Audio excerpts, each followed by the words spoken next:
Recognized. Thank you. Thank you, Mr. Chairman. The story of Helen Keller has inspired generations of Americans. It is especially meaningful for those of us from Alabama because Helen Keller is one of our own. Her statue will vividly remind us of a young girl from the rural South and how she overcame tremendous challenges to become a symbol of hope and determination for people throughout the world. As my colleague, Mr. Lundgren, described, Helen was not even 2 years old when illness left her unable to see or to hear. That would be difficult enough for a child and for a father and mother to deal with today with all our advantages. Imagine how devastating it must have been for a family in the Deep South during the 1880s.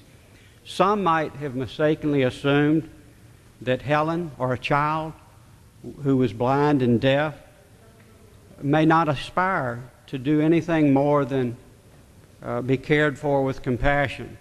But such is certainly not and is not the normal mindset of children with physical limitations. As many of us know, they have the same aspirations and hopes and dreams as their fellow children or their other children, their colleagues. It certainly was not the case for Helen. Helen's parents also refused to accept limits on their child or on her life. Just as Helen, when she grew older, they refused to be limited by her disabilities. They had a deep and strong faith that their daughter could be educated and live a full and rich life. And while Helen could not yet express it, she had the same determination. Ultimately, this would bring them in contact with Anne Sullivan and lead to the scene which is depicted by the new statue.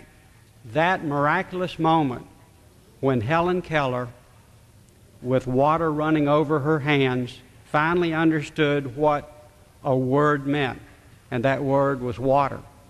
Very few statutes can tell such a moving story. This one does. But of course, it is only the beginning of the story of Helen Keller and what she chose to use her life for, and that was to help others. As an educator, as an advocate, as a humanitarian, she showed that there's no obstacle that cannot be overcome. Her life reminds us to cherish every member of our society because each person has unique gifts and blessings of God, from God.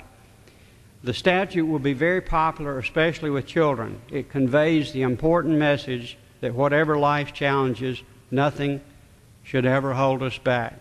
We live in a country where you can overcome any obstacle and achieve your dreams if you work hard and possess the desire to succeed. There are many people involved with this project that the Alabama delegation wishes to acknowledge. My colleague Parker Griffin has mentioned Governor Bob Riley and his wife Patsy. They were two of the guiding forces behind the statute that is such a great gift from the people of Alabama to the people of our nation. Governor, I hope you and the First Lady look upon this as one of your proudest legacies. Dr. Joe Busta from the University of South Alabama, who was co-chair of the Helen Keller campaign, and his co-chair, Elmer Harris, former CEO of Alabama Power. Dr. Bob Morris of the Helen Keller Foundation. Dr. Morris devotes weeks of each year to restoring sight of children who have lost their sight and is actually a miracle worker today, giving the gift of sight. Dr. Terry Graham, president of the Alabama Institute for the Deaf and Blind, and Lynn Hanner from the Institute. Among the members who served on the Helen Keller campaign and the Artist Selection Committee, the Alabama delegation is honored to have 3 members of the Keller family. Great-nephew Bill Johnson, great-nephew Warren Johnson, and great-grandniece Keller Johnson Thompson. And of course, finally, we recognize the outstanding work of the artist Edward Hulafka. We all look forward to the formal unveiling of the Helen Keller statue next Wednesday. It will be a powerful moment for those of us from the state of Alabama at our beautiful capital.